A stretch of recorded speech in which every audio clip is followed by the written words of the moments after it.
Welcome to the 2350 Effect.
Happy Sunday, everybody. Welcome to the 2350 Effect. We had a new old time. We originally started at 7 o'clock, moved to 8. Now we're back to 7, and welcome to the 2350 Effect. I'm your co-host, collaborator, connector, Damian Kinsey, and I'm joined by, as always, my co-host, collaborator, Dr. Farron. Dr. Farron, tell people about yourself because you have so much going on. Hi, everyone. I'm Tanya Farron. Excited to be here with my co-host, co-collaborator, Damian Kinsey. A little bit about me. I'm the owner of Creative Living Ideas, where we do professional development for all sorts of people that surround wellness and work-life balance. We just wrapped up our work-life balance summit in October, and we're gearing up for our virtual wellness experience in March. Also have a parenting book out called Raising the Well-Adjusted Child, a Parent's Manual, and do live streams with that as well, with guests, as well as my Parenting in the Trenches with Dr. Misbah Qureshi. So lots of great things that I do. And then also the 2350 Network with Damian Kinsey, my business partner. So it's great to be here with everyone. We have a great show for you all tonight. If you are with us, drop your name in the chat. We'd love to say hello to you. We want you to be interactive and active in the chat. So asking questions and answering questions yourself. We would love for you to participate with us. Yes, we definitely want you to participate with us. It's definitely going to be a great conversation. We have two amazing guests who are talking so much about so many things. Without further ado, let's kind of bring some guests up here. Steve, welcome. Kinga, welcome. Christy, welcome. And those people out there who are joining us on different platforms, please put yourself out there so we know who you are. Our first guest is a true advocate of mental health services. Jamie has been with us before. She is the owner of Healthful Living magazine. She is trying to help people live well and also break the stigma on mental health services because, you know, mental health is such a thing that goes on with so many people. She's a mom, she's an entrepreneur, and she's an overall great person, individual. She does her own podcast called Going Through with Jamie. So welcome, Jamie Rocky Moore-Best. Thank you. Thank you so much for having me. It's always a pleasure talking to you two. I love what y'all are doing with the 2350. Was it 2350? Yeah, 2350 Effect. It's right there on the screen. And just the opportunities that y'all provide for people with the summits and things like that. So I appreciate you. I appreciate y'all having me on your platform tonight. Thank you. And our second guest, neither one of them are guests. They're both 2350 members, you know. And great individuals. Our second person coming up who is going to have this conversation as well. Nicole. She does so many things with, you know, helping authors, publishing, writing books, giving you a voice, your opportunity, collaboration, breaking the mold, setting trends. And she's probably the first person I've ever known in my life who has decided to say, hey, I'm going to write 3 books at one time. Don't know how you write 3 books at one time. Jamie was a part of that trilogy, 3 books. Maybe she grew up like this Halloween era. Maybe she liked those Halloween shows, those movies where they had trilogies going on. I don't know why she did it, but it was a great experience, and I love reading those stories around that trilogy she did. Please welcome Nick to the show.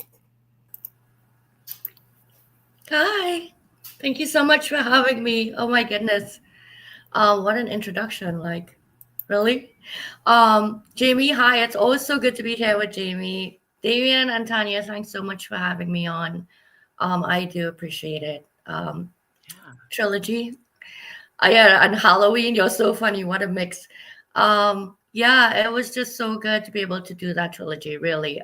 You know what? So many of our friends out there in the audience participated in that 36 co-author book, and it was all about the LinkedIn platform. I think it just gave people an opportunity to get to know each other on an even more intimate level beyond the screen. Thank you for that. And speaking of getting to know everybody, we always start off with a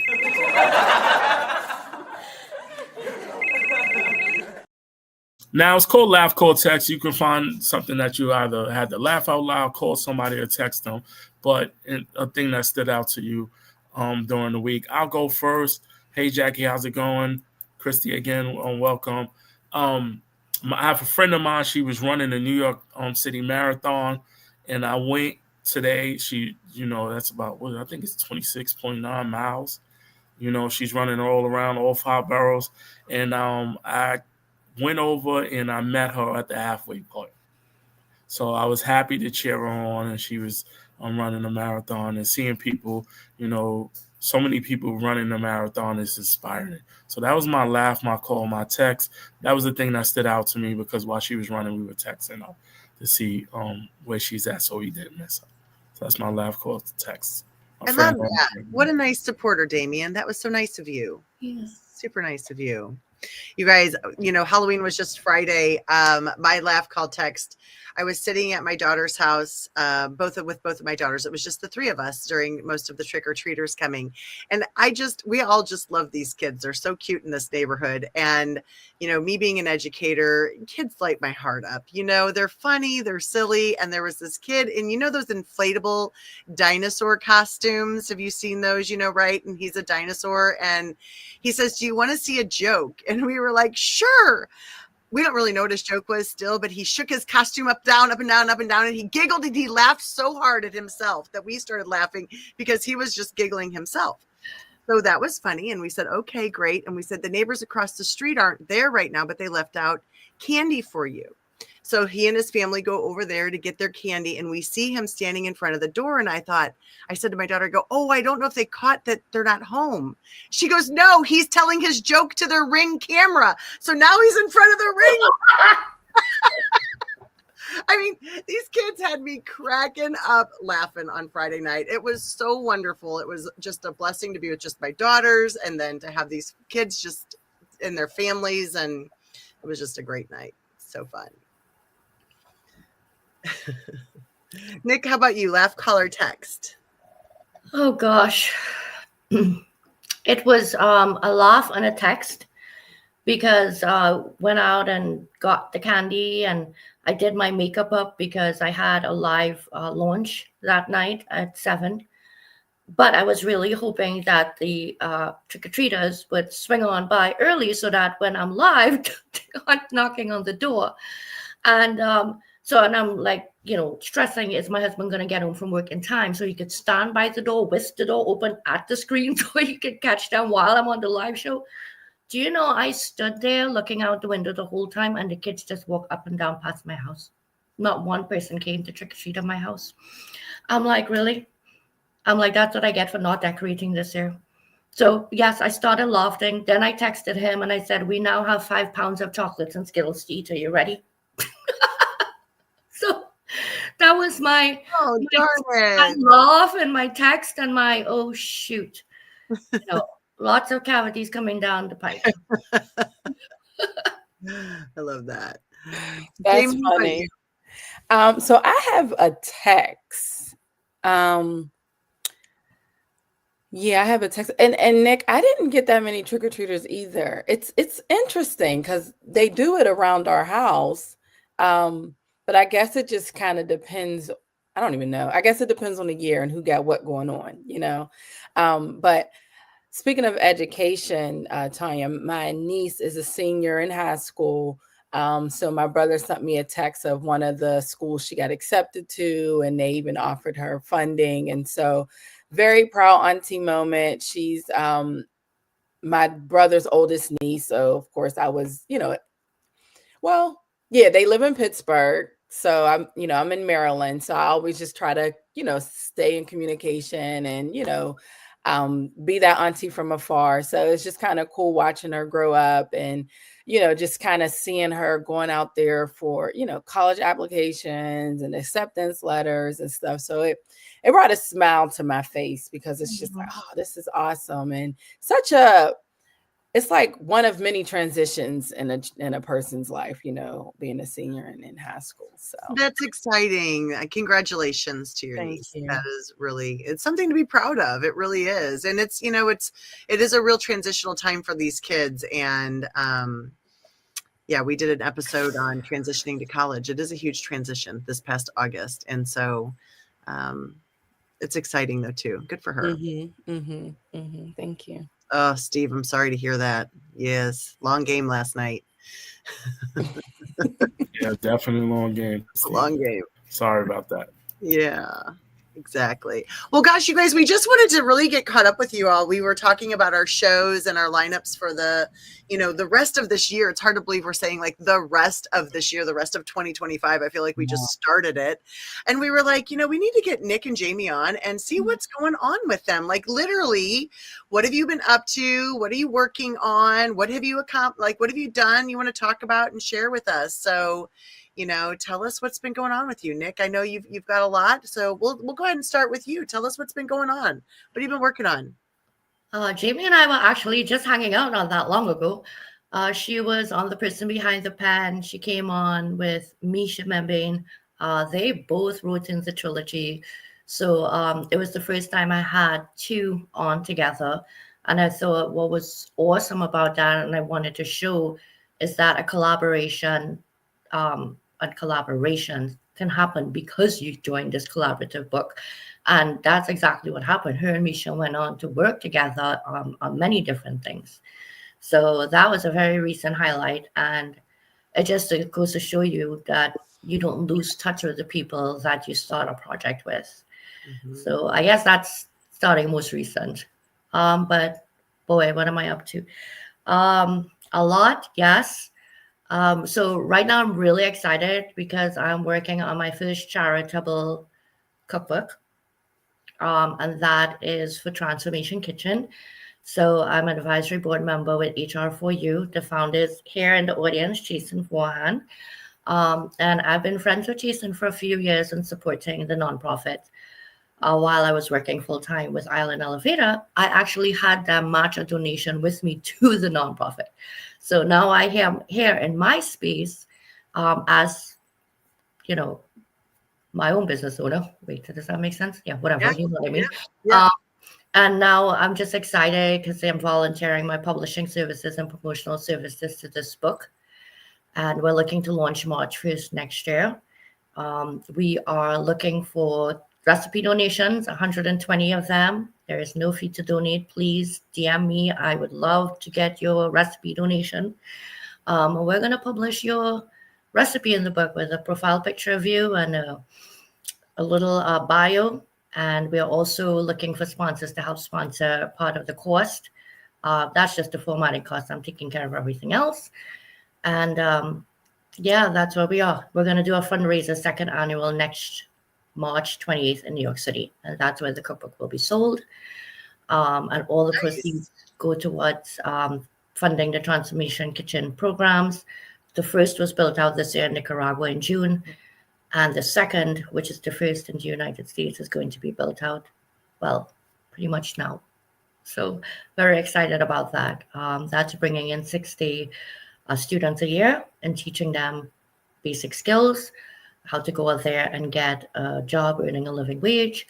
and all the food produced goes back towards the community to end in food insecurity. So that is my big, exciting 2026. 2025 isn't done yet. We're already in 2026. I know, right?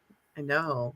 Don't forget to email me. I messaged you. I'm going to give you a recipe, remember? I thought I did. I apologize if I didn't. If you believe did, I did. send me another one because I must have. I will. If you ever email me, message me, say, Tanya, look for this. Because I will make message you right after this. Yes, please do that. Yes, because I Very do. exciting time. That was my first book that I ever wrote was a cookbook. Really? Yes. Oh my God, that's so amazing. We're excited. We really are. We're going to put a picture of all the sponsors, their companies, and logos at the back of the book and do a shout out. And they will each also receive a ticket to attend the fundraiser next year in person so they could get a signed copy of the book with Jason. That would be fun. Yes. Yeah, and we're going to give a 12-week media tour as well from January 1st to March 31st. And Jason's YouTube channel holds in number 38 as top nonprofit podcast worldwide. Congratulations, Jason. That's nice. Fabulous. Sorry. Fabulous. Well, that's a lot going on. How many, and I'm going to ask one more question. How many books have you created, published since you went full entrepreneur?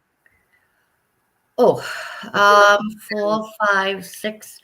Since we went full entrepreneurship, open Getting Brilliant Writers in February, 6 books have launched.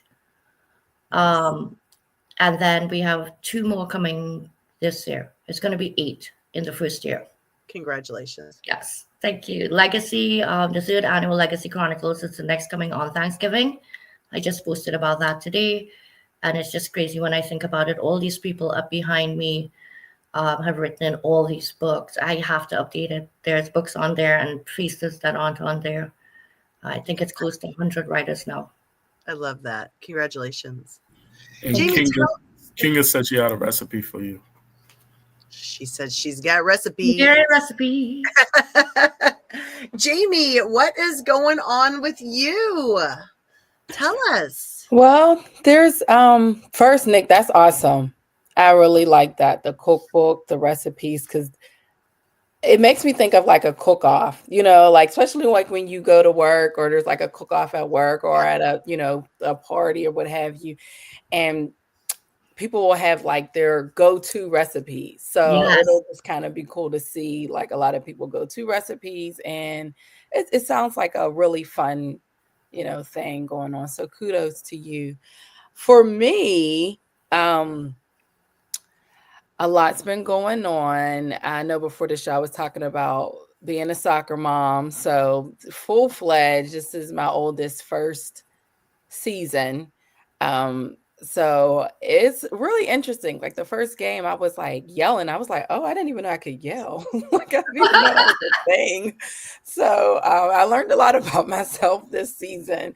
But it's really cool to see him grow and glow and really, I think with children, just seeing what they're into, like just seeing them in their, or whatever it is that they're into. And it kind of like pushed me to continue what I'm doing with the magazine.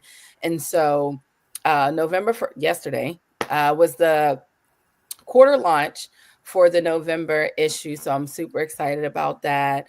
I'm just amazed really on how things gel when it comes to the magazine. Typically, when I first started in 2019, it was, that's when the first magazine launched. I was always reaching out, like trying to get collaborators and getting people. And now it's to the point where it's like people are like flooding my inbox and saying, oh, I have a submission. And I'm like, where do y'all find me from?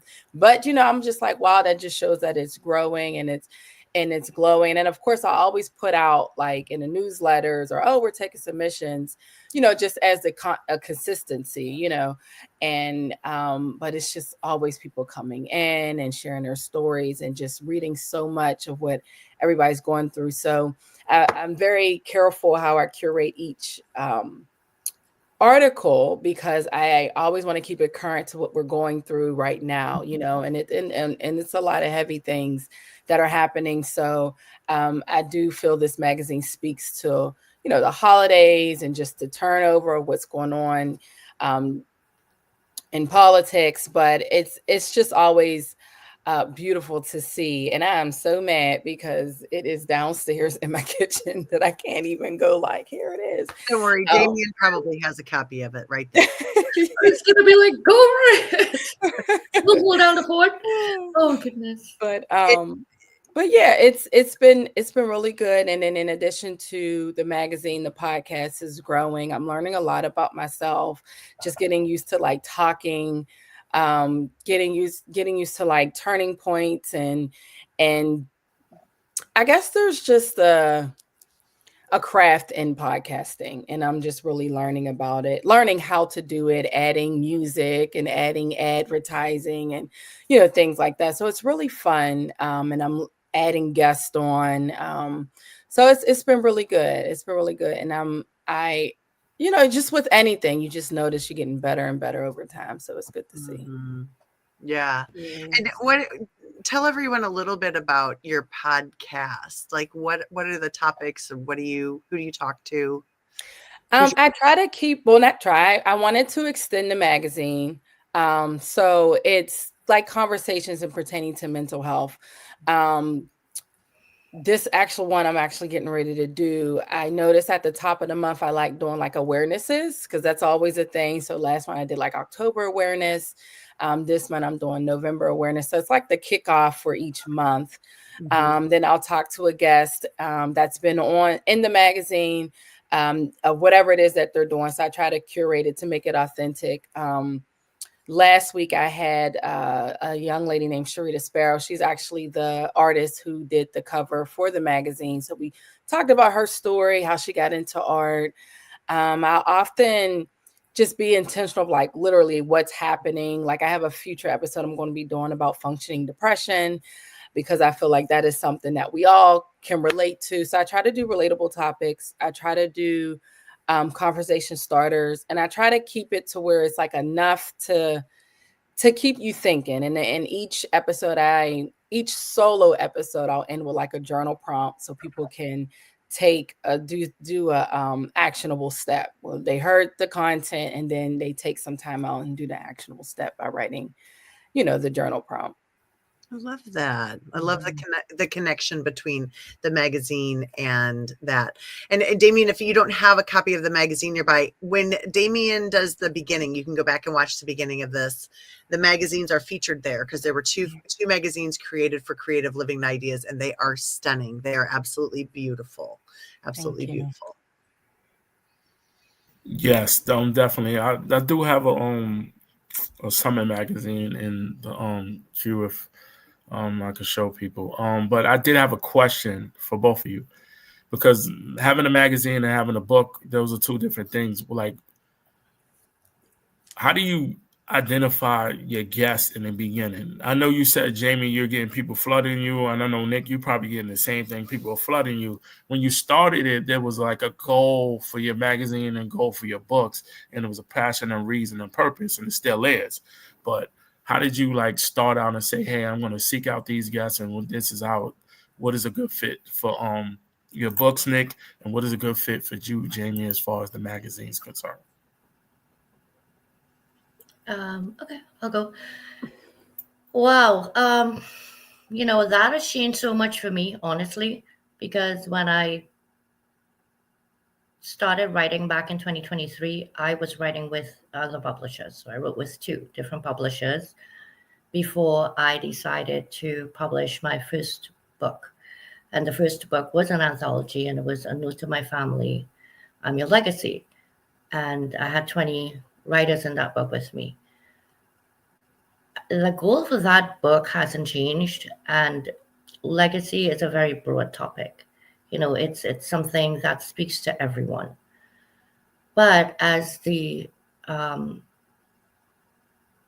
publishing company opened up, I had to expand my services, right? Because now I'm not just only doing anthologies. I'm now a full-fledged business owner This is my bread and butter.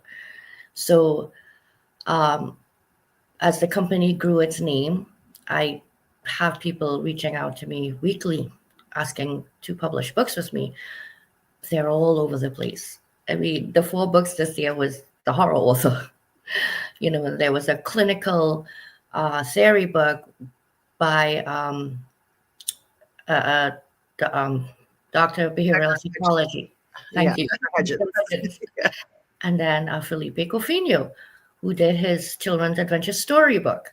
So, in my case now, it's not really reaching out in terms of getting. Okay, I'm like switching lanes here a little bit. Bear with me. So I was on like a meeting the other day, Zoom, with a whole bunch of people, and they were talking about your funnel and your prospecting and stuff like that. I wasn't even thinking about prospecting. I'm like, okay, Nick, great referrals agreement and great everything and great, the funnel's filling itself.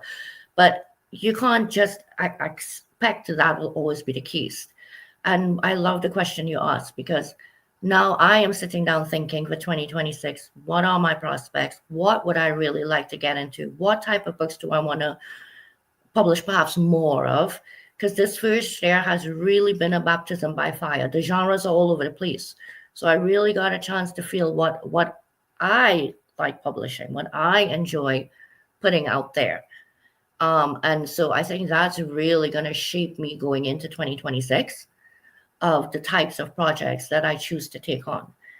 Not just publishing for the people, but for myself. So like my anthologies are usually very themed, and it's usually very advocacy driven.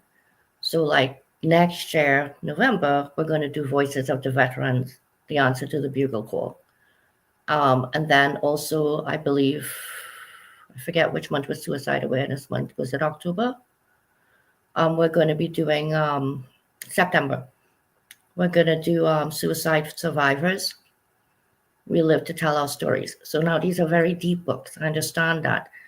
But I think that it is very necessary in the times that we live in. People, I was having this conversation with my husband yesterday. The aimless scrolling on TikTok. People just want to get outside of themselves, their heads, the realities of everything that's happening. They want 5 and 10 and 20, 30-second laughs. They also need the other side, which puts them out of their story and into someone else's story, but they can see their story on the pages of that book, because there needs to be a resonance for healing. We're all standing in our spot thinking we're dealing with this alone, and we're not. That's the thing. And I think connection is what's really going to, at the end of the day, save us all from what's not just what's happening now, but just what's happening with us every day. So, I will continue to publish, and I have books lined up for next year around different things for other people. But I am most excited about the anthologies that I want to continue producing. And I'm sorry, January 1st, we're doing Pageants, Pride and Prejudice. 8 writers. These are all beauty pageant contestants. And let me tell you, when this hits you, Pride and Prejudice, these beauty pageants are not what you think.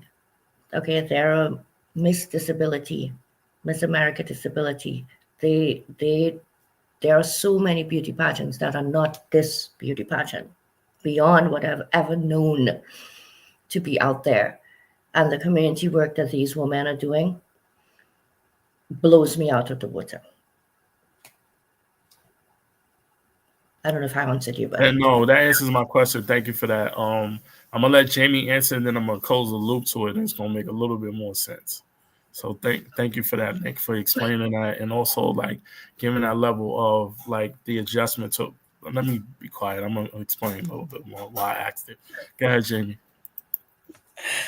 So for me, I like to think of the need. So originally, when I started the magazine, I worked at a psychiatric hospital here in Maryland, Shepherd Pratt, and so I noticed that there was a need. There was a disconnect. Of course, this was prior to COVID, so mental health was really like, oh, I don't want no one knowing I'm here. I don't, So it was like oftentimes when we would be ready to discharge a client, we would say, oh, you need to return to work or school, whatever. And they're like, they always say, I want the one without the name of the hospital. I don't want people to know I'm here. I want the blank one. And I often noticed that there was a lack of information, even just understanding the process of when someone is released from the hospital. There's plenty of times where families will be like, oh, I got this prescription. And we're like, yep, you get it filled. And then they're like, oh, so who do I see next? Not realizing it's outpatient. So it was just so much of a disconnect with education, with providers, understanding, their diagnosis, things like that, because typically people would come in and they'll say, oh, I went to a general hospital because I had a stomach ache, and they answer these questions. It was more than a stomach ache, and now they're in a psych hospital. So I knew the education was missing. So I wanted to speak to that. I wanted to make sure I provided information. So that was the idea of the magazine. Moving forward, I wanted to make sure that people could speak to it. Right. And so I was intentional with making sure I had clinicians in there that could give the education component. I had entrepreneurs in there who have programs and things to help people. So that would be a resource where people, when they read the magazine, they can connect with this person or this organization. And then I would have people share their stories, those who were in the same boat, whether they, were dealing with whatever the diagnosis is, whether they were hospitalized, whether they seen a psychiatrist, a therapist. I wanted people to know that they're out there, that there are people out there that are successful, and it provided hope for me. So when I think about an ideal person to go into the magazine, I just make sure that they speak to the need when it comes to mental health and wellness and challenges. And thank you for saying that, because it kind of segues to kind of what I was talking about, thinking about when you talked about it, like the beginning of you, like, Nick was a gifted bipolar writer. Jamie, you're working on eradicating the stigma of mental health services, and it goes from, like, Jamie, you talked about having, like, it being a resource and having individuals who share resources and inside the magazine, and it started growing and growing more. So people being a resource, and also people telling their story about what's going on in mental health services from their perspective. And a lot of people, and everybody has their own story, or a lot of people have stories. And the blended thing of it, like, Nick, you have turned it over to, like, having themes in your books, like legacy, and also, more than your diagnosis. And then, like, even like learning Sharon's story, and Sharon talking about, moving more and whatnot.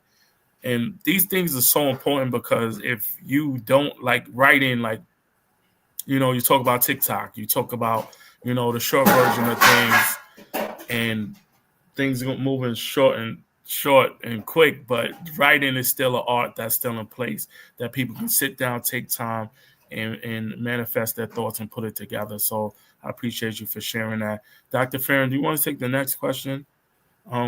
Yeah, of course. No, I love this conversation. Damien and I have put on the Work-Life Balance Summit, the virtual wellness experience. And I love that all four of us are, really working to put out resources for people, and, have these conversations and topics available to people, so that, as Leslie put in here, it makes people feel that they're not the only one going through it.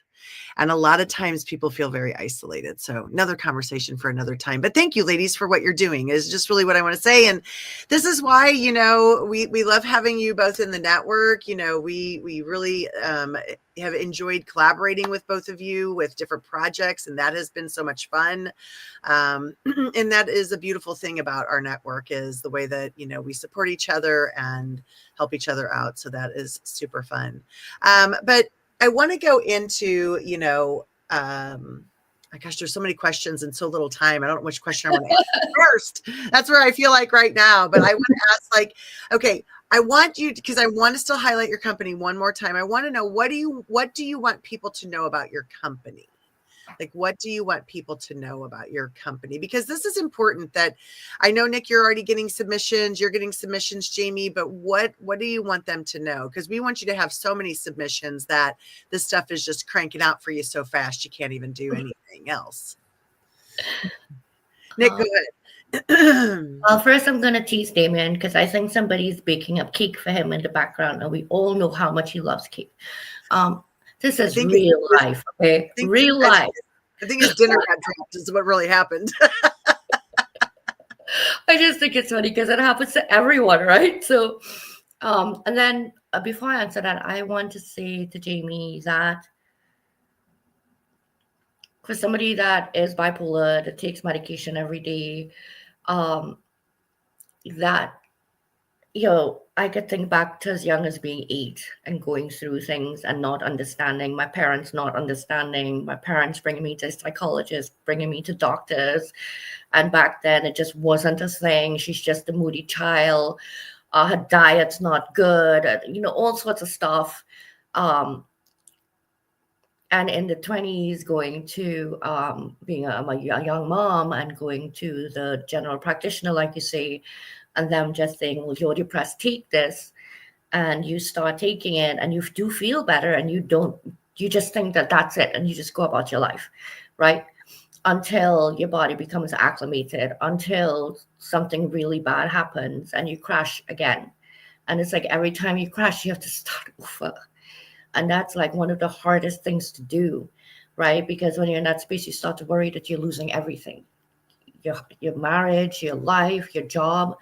And not until, Jamie, did I go and see a psychiatrist about 5 years ago and actually get on medication that until I was properly diagnosed as bipolar 2, let's just start there, not a young mother who's depressed, okay? Did I get the antidepressants with the mood stabilizer, and 3 of them combined have been my saving grace these last 5 years. October 4th was 5 years. I have not had an episode. And you are right. A lot of people are young. They don't have resources, financial resources, and they just go and a doctor says, take this. And sometimes if you don't have the dollars for the medication, they just take it off the shelf, the samples, and they give you. You don't know until you really, and it's the biggest thing people have asked me in DMs. How did you get help? Who did you go to? Where did you know? How, you know, that's the questions that people ask because they just don't know. So thank you for doing what you did. And thank you for seeing there was a need for it. You know, and not just sharing the stories, but sharing the resources as well. It's so important. Anyway, I think it's important we share that. And of course, I have to thank Tanya and Damien because, yes, the network is incredible. They continue to support all of my endeavors. I get to share whenever I have something going on, whenever I have a project, I need support. There is a launch. You know, they spread my things around social media. They bring me on the show so I can speak about it. And so much of what's being able to be amplified with what my company does, which I'm about to go into the mission, is because I am part of networks like this who want to help amplify the voice of what I do. So my mission really and truly is to, I was doing my business plan the other day. So here we go. I want to be able to provide publishing and promotional services at a professional level at an affordable price. I know what it was like to start. I know how scared I was to feel that I couldn't afford this. And yes, I do have to put food on the table, but at the same time, I also want somebody to be able to eat, not because they've saved up every scrap of their savings to publish a book and handed it over to me. I have now, unfortunately, spoken to close to a dozen people, some of my friends, who have turned over $10,000 to a publisher, and the book never got published. They were ghosted. They never had a conversation with them, you know, or all sorts of other things. This is not what we do with people's hard-earned money. I'm sorry. So if you have a dream, I had a dream, and I did something with it, So come along with somebody that understands what it's like to have a dream and not have too much to build upon it. We will figure out a way to get it done together. That is basically my mission. Thank you. I love that. I love that. And thank you for sharing your story. I appreciate that. Real quick, Dr. Farron, so we're not done. We still have more questions, still more time. Check out Jamie at Healthful Living Magazine. The link is in the chat. Click on it, go to the page, bookmark it, follow up, and reach out to her also offline and ask her questions. Talk about the magazine. And if there's anybody who is able to be a part of the magazine, feel free to reach out to Jamie. I know she's really open to talking to people. Same thing with Nick. Go to Nick's page. Click on it, go see what's going on Nick's page, reach out to Nick. And if you, sometimes we get scared to do things. Both Nick and Jamie are really personable, helpful, and open. So reach out to both of them as well, connect with them. So click on Jamie's website and our page, and Nick also, and follow them on social media as well, because there's so much going on with them that we need to kind of connect. I do have a question. A lot of it is, digital or print. What do you like most about writing, digital and print wise? Jamie, you take this one. Well, Jamie didn't get to answer her question about. Oh, sorry, Tanya. Your company, and then we'll go into digital or print. Well, I'll answer it, and then I'll answer it. Okay. Take it away, Jamie. No. All yours. So for me, my mission really is our tagline, ending the stigma one issue at a time. And so I'm very intentional with ending the stigma of mental health. One of the, a lot of it really stemmed from working in the hospital.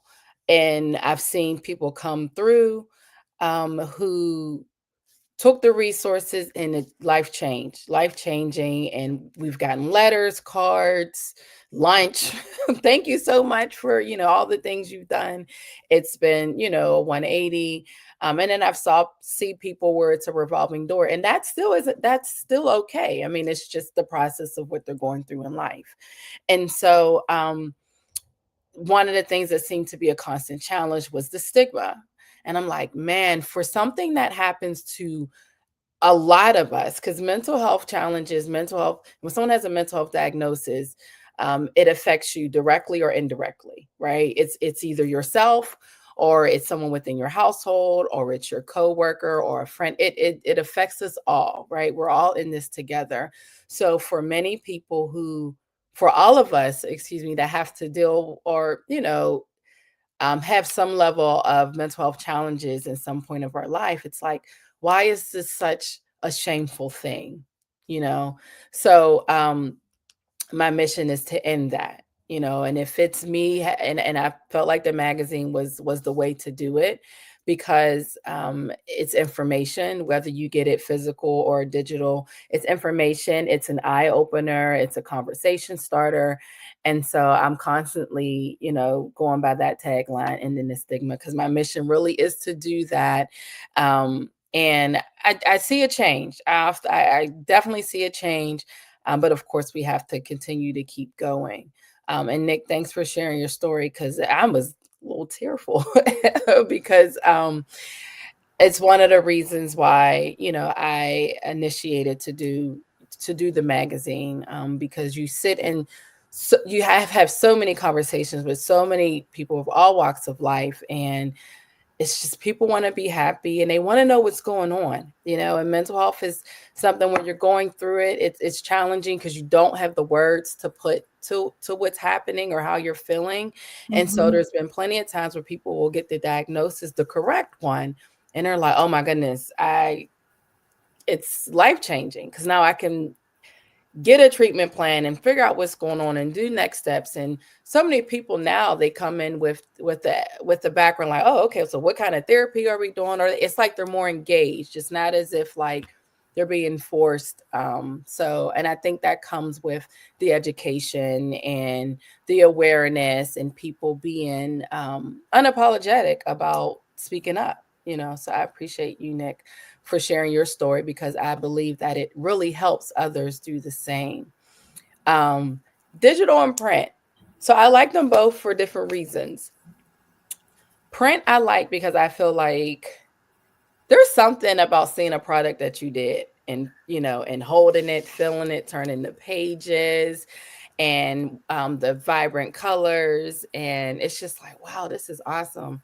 You know, I know that's how I felt when I had this turquoise notebook that had my goals. I know we all got them. All business owners have a notebook that they wrote down their thoughts, their visions. So to actually hold something is one of the reasons why I like it. I like print. Digital, I like it. The reason why I like digital in its own way is it can go anywhere and it's cost effective. So I do like that for that reason. And nowadays they make like the flip books and stuff. So Yes. sometimes that can be fun to have. But yeah, I like them for different reasons. Thank you. Love that. Thank you, ladies, so much. So you both are busy ladies and have family. So how do you manage being a family and an entrepreneur? I know you've been going to a lot of soccer games, Jamie. How do you balance all of that? I have a hefty schedule. That Google Calendar is is booked. Oh my goodness. One of the things that I can say, the balancing is I have two boys. I have a 7 and a 3-year-old. Micah is the 7-year-old, Levi is the 3-year-old. So we have their schedule. So we know, all right, these are dedicated things. We do have help. I have my aunt who lives here now. She lives like 5 minutes away from me. And so she helps out whenever we need pickups or drop-offs or extra activities. My in-laws help out as well. So I've learned to use them, use my resources, use my community. I'm like, I can't be telling people to use resources and I don't use my own. So I use my own. And I had to learn that. That wasn't something that just came out of nowhere. I had to learn that, and they had to tell me. Like my aunt called me and my husband one day and was like, I am here to help y'all. I want you to understand that. I want to drill it in your head that I am here to help. So really reaching out and making sure that we're still able to have date night, you know, and making sure I have me time. So when it comes to me time, we try to balance it out. So it's like he'll take the kids and then I'll do something, and then I'll take the kids and then he'll go and do something. So we just kind of balance it that way. And I noticed when I get up early enough while everyone's asleep, I can put me first. I've been doing that for a while. I noticed that when I put me first, I'm like, all right, not that I took me out the way, but I just felt like I owe that to me. Whatever that me time looks like, whether it's, you know, reading, whether it's going for a walk, whether it's meditating, getting into my word, whatever it is, I make sure that I do that before I'm mommy, wife, whoever, whatever, you know, and I feel like that has helped me along the way for sure. I love that. It's so important to do that. I do talk about that a lot in my parenting, parent to parent YouTube channel live streams. And again, with Parenting in the Trenches, it is so important, right? To lean on other people and to ask for help. Ask for help. There are people that want to help you. So ask for that help. I'm so glad that you're taking care of you, Jamie. That's so important. Nick, how about you? How are you balancing all of this? Oh gosh, I'm a bum. You're not a bum. So it's kind of weird, right? So I find myself in a very different space in my entrepreneurship journey. I started very young. I had my son at 21. So I'm 49. I just started my business at 49. My son's 28. He doesn't live with me. I have zero responsibilities as a parent, except every Sunday trying to text him and saying, are you going to come to dinner this week? Which he didn't come tonight, by the way. And then I have my husband who leaves the house at 6:30 and comes home whenever he's done work. So it could be 3 in the afternoon. I get a text saying I'm on my way home. It could be, babe, I'm working late and not coming home till 8. So I have a lot of leeway in my day, and it's just me, and I'm a homebody and I'm boring. So I get up. I don't get up to an alarm clock anymore. If I want to take a nap in the afternoon, I do. I realize that I work better 6 hours at a pace, rest for a couple of hours, and get up a cup of coffee and go again. And that's how I've always worked well. So I just get the opportunity now to lean into what works best for me. And my calendar is so open. It's actually not booked up. And usually, like, I don't have set days and times that I meet with people. Like, I will usually just say when's convenient for you. And because I have such an open calendar, I'm able to most times accommodate. So I think that really helps me as well to continue growing as rapidly as I am, because people have time constraints and I don't. So yeah, I feel like such a louse having this part of the conversation with you guys, because I don't have kids. I have my plants. Do they count? It does. The whole conversation does count, because you are having to balance all of that, because sometimes if you're not good with time management, you may not be very good at being an entrepreneur, because you have to balance that, right? And forcing yourself to work 6 hours. You're not saying, well, I might get to this tomorrow. One of the things that I wanted to say about both of you ladies when you were talking before is I've worked with both of you in different capacities, and I would say efficiency. You both are incredibly efficient. When we had Jamie creating the Creative Living Ideas edition of the magazine for the Work-Life Balance Summit and the Virtual Wellness Experience, she was incredibly efficient. It was done very quickly. Deadlines were met, incredibly efficient. Nick, I watch you. I've talked to you through Dr. Hutchins' book. I remember was shocked when the book was already printed. I remember saying to you, I hadn't even read this copy you gave me yet before you printed it. Oh my gosh. I can't believe it. And they're both beautiful products. And I want people to know that, because I self-published my books. I think my books are beautiful products. We worked very hard on them, the layout, design. I understand all of that. But then when I look at other people's and I see them and I'm looking for those elements in them, they are beautiful products. They are really beautiful products, because I've seen some that are not from other self-published things that I've purchased, but just incredible. So really incredible products. You ladies are amazing. And I think it's good to have the conversation, ask the question, because like Jamie was saying, I forget, it's a cousin or niece, whatever, is graduating. Like, you already understand that level of where the adult parenting looks like. And, people can lean on each other for tips and suggestions and conversations around, it's time to come to dinner once a week. And those conversations are so important as well.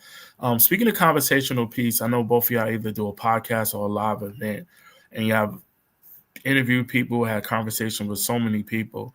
What is the ideal person that you actually look for when it's time to do a level of, when it's time to podcast or interview somebody on a live event? So what are you looking for? Do you want to go, Jamie?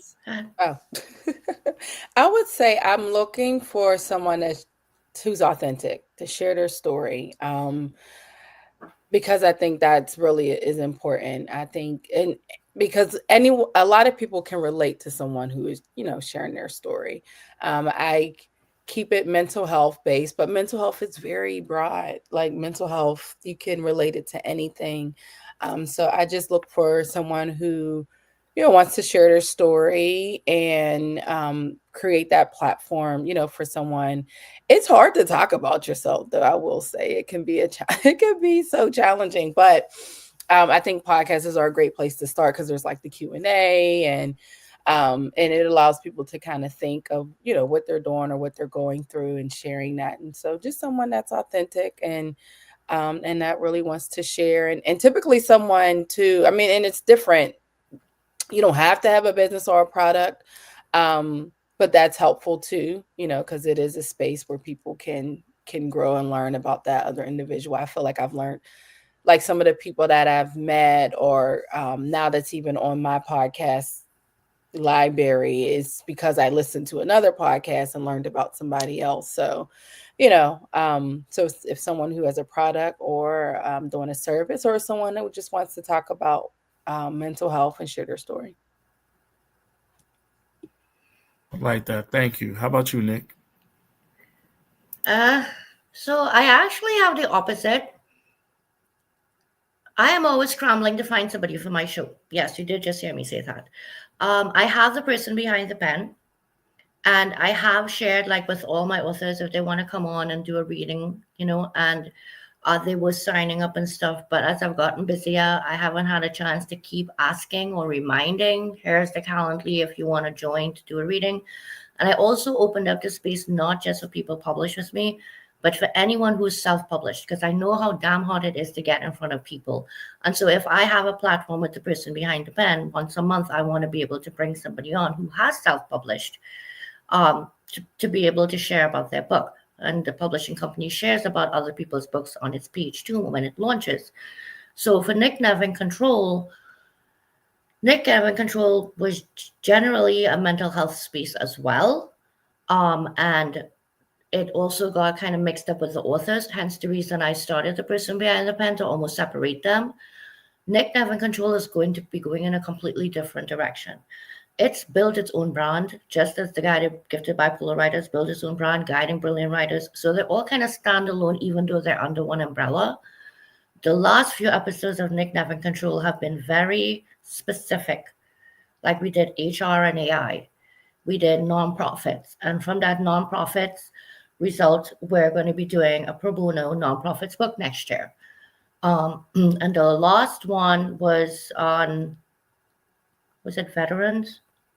I don't remember now. And the next was going to be on the athlete mindset. So I'm actually taking Nick Nevin Control in a very different direction.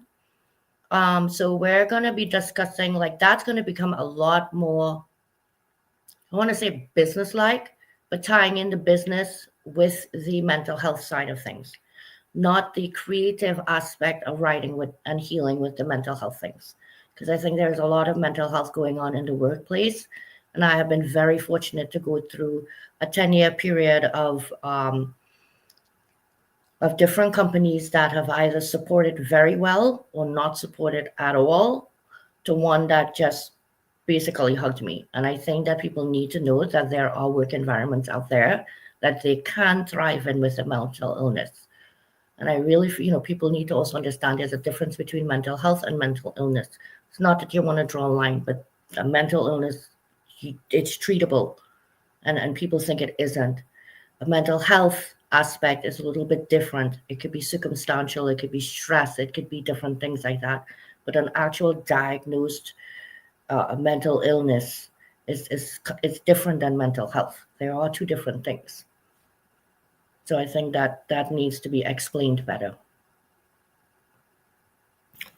Thank you for that. I remember when it was a kind of a takeover audio room when you started Nick Never Control. So to see where it's come now in the space and the conversation you're having, and you're sending it around those AI conversations, those nonprofit, and taking it into action. And I remember you having and you were doing a lot of that too.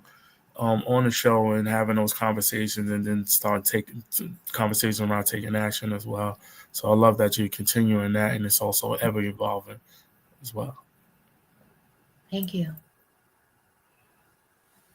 It made me think of something. We'll talk offline. Oh my gosh. So this has been incredible. We are already at 58 minutes in, y'all. I want to just thank everyone who's been here. Brother Charlie, Chasen, Lisa Fevick, Kinga, Professor Roxana, Mark, thank you for being here. Okay, Wookie.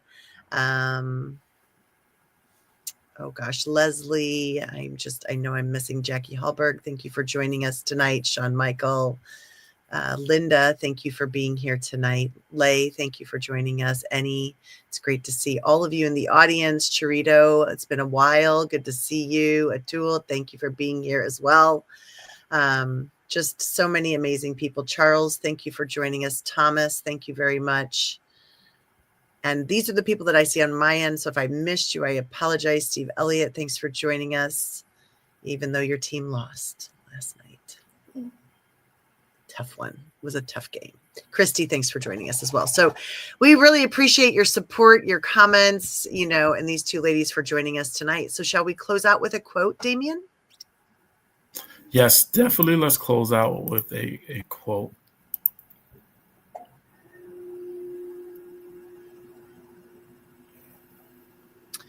I'll go first, I guess. You guys have your quotes yet?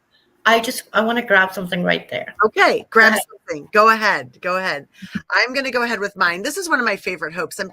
My favorite quotes. I'm kind of in the feels this weekend. So, this is one of my favorite ones when I'm in my feels. Beginnings are scary. Endings are usually sad, but it's the middle that counts the most. Try to remember that when you find yourself at a new beginning, just give hope a chance to float up.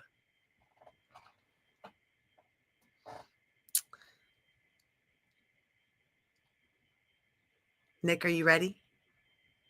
No. Jamie, are you ready? Okay, not yet. I'll keep talking because Damien, you probably want to wrap it up, right? You want to be last, Damien? No, I can always. I have a quote, but it's not like with anyone. It's like my own. Well, that's okay. I think. It's okay. Oh my goodness. My quote is before you be everything to everyone else, make sure you are something for yourself. Yes, girl. Yes. Love that. Yes, 100%. Okay, I got it. Then I was gonna say the same thing. I always end with the same quote on every show, but because of this one, I want to share this one, and this is in the diagnosis book. It's not a quote. We choose how we face the kind of life we have been handed. We choose faith over fear, love over anger, serenity over antagonism. Our ability to embrace all of who we are, including our diagnoses, is not what defines us, not the diagnoses. I'm sorry, is what defines us, not the diagnoses. Stigma loses its grip when we choose not to be stigmatized. I choose, therefore I am. And that's what's in the beginning of this book. And the message that I really want to give people with a diagnosis. Thanks. That's what I want to share. Beautiful. Thank you. Okay. It's okay not to be okay. Mental health is a journey. It's not a destination. And with that said, don't let 10 minutes of a bad moment disrupt over 23 hours and 50 minutes of your day. 2350 Network. It's time to bring people together. Continue to be kind, helpful, and respectful to people around you. Reach out to Jamie. You see her on magazine with the slash. It's Helpful Living Magazine. I put it in the chat. Reach out to Jamie. And if y'all be kind and re-put it in there again, I'll do it again. And also reach out to Nick as well. And if you're struggling, need help and support, just, there's somebody out there that can help and support you. Jamie has resources. Nick has resources in her book as well. So with that said, have a great one, everybody. Bye, everyone. Take care. Thank you for attending the 2350 Effect. If you are interested in becoming a guest or a sponsor, please contact Damien or Dr. Tanya. Join us every Sunday at 8 p.m. Eastern Standard Time for the 2350 Effect.